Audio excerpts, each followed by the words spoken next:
Hello guys, আপনারা তো দেখতেই পাচ্ছেন আমার আদরের মামা অনেক জোর করে আমার মামাকে গোসল করানি হচ্ছে। 23 দিন গোসল করিনি, আজকে ঠাসে ধরে গোসল করানি হচ্ছে। আপনার কি আরে বলুন কি জোর করে আমার মামাকে গোসল করানি হচ্ছে। 23 দিন গোসল করিনি, আজকে ঠাসে ধরে গোসল করানি হচ্ছেন। লোকটা দেখুন, স্কুলের বাচ্চাদের তো গেলে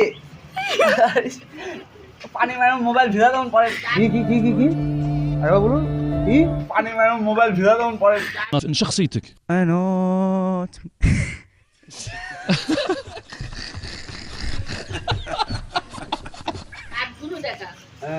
দশ গুণ টাকা কি আরে বলুন কি 10 গুণ টাকা